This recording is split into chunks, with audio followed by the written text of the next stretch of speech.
Hello you guys, welcome back to Marcelas Way. As you saw from the title, today's video is going to be on all things heat transfer paper.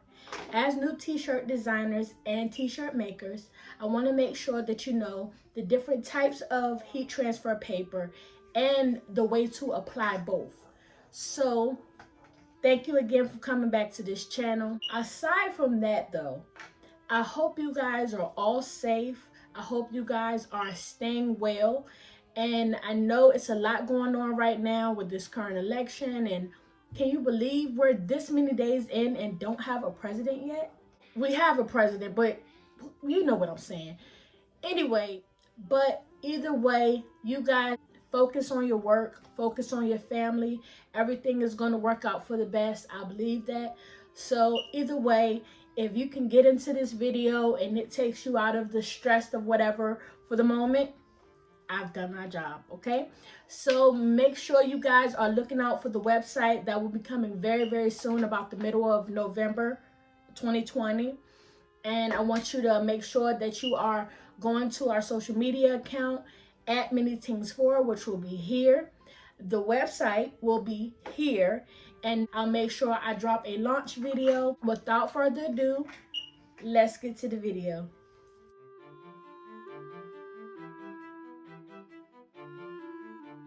All right, you guys. So first off, as you saw from the thumbnail, the transfer paper we are going to be working with today it's called Photo Paper Direct.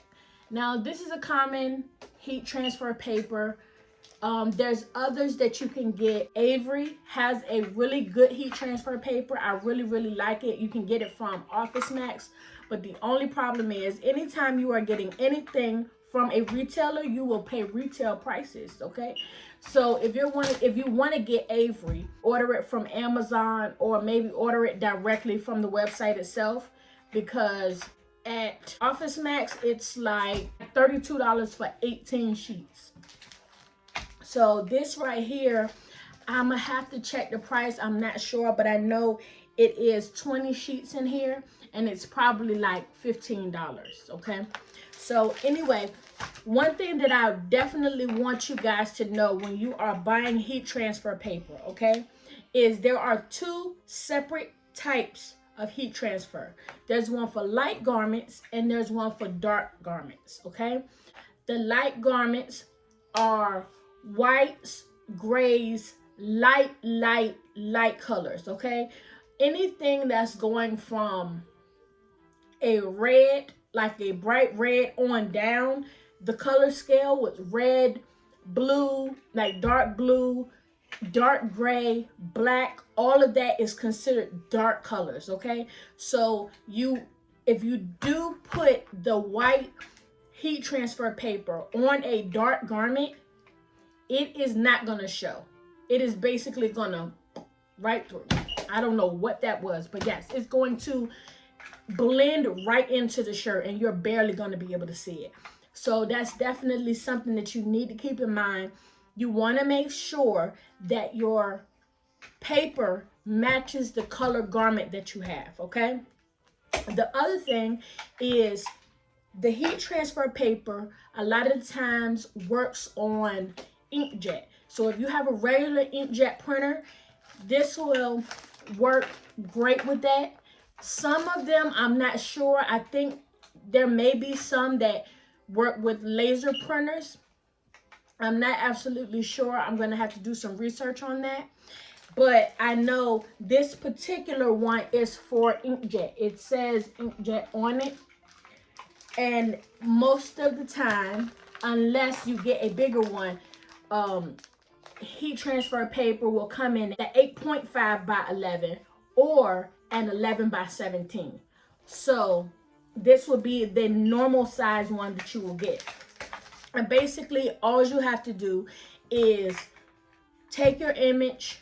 You have to make sure on the light one, you want to make sure that you mirror your image. Okay, so this one here is for light. A lot of times when you get the light heat transfer paper, it will have this little grid sheet on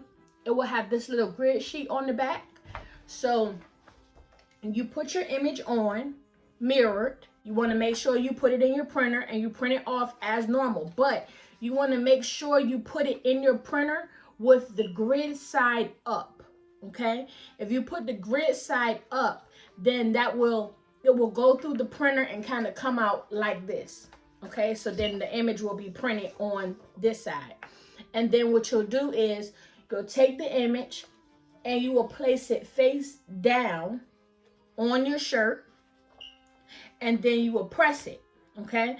And then you will take the grid sheet and pull it off, and then the image will be on the shirt that way, okay? That's with the light color heat transfer paper. With the dark heat transfer paper, which make sure when you get it, it will say opaque. I'll make sure I have that word here, opaque, okay? So that sheet is different. Let me tell you the difference with that sheet. This sheet, you will put this image on the right way. So you won't mirror it. You will leave it just how it is. Make sure that you do the same thing. Put it in your printer where it says PPD on it. You will put that in and it will print out on this side, okay? So make sure you have the backing part up when you're putting it in the printer. Okay, with this, what you'll do is you will take the paper, you will separate the transfer from the paper. You guys, I have definitely had to learn this the hard way.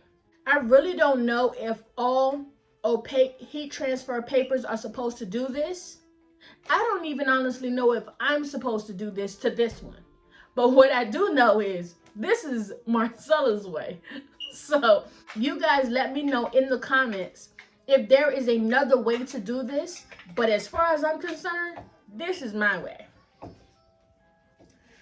So what you'll do is you will separate the transfer from the paper, okay?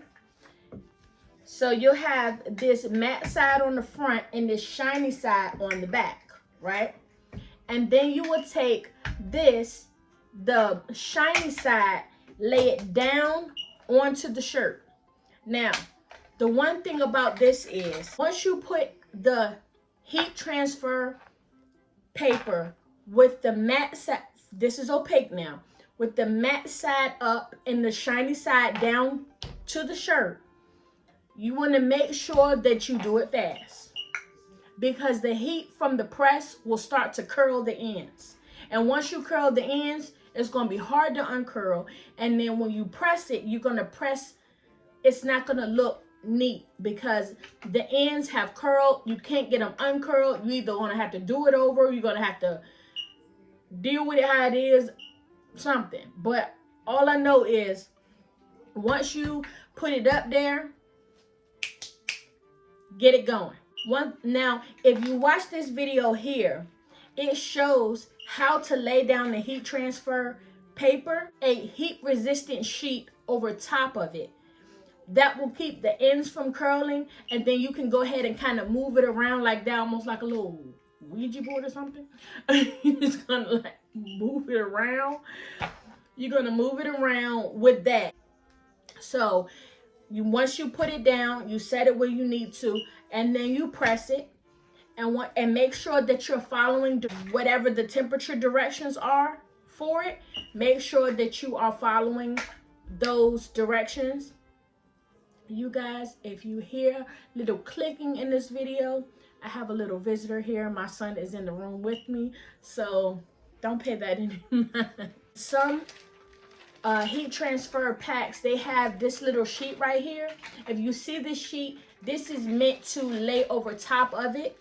So you want to make sure that when you're pressing it, lay this one or this one on top of the image, because that will keep the heat transfer from burning the image.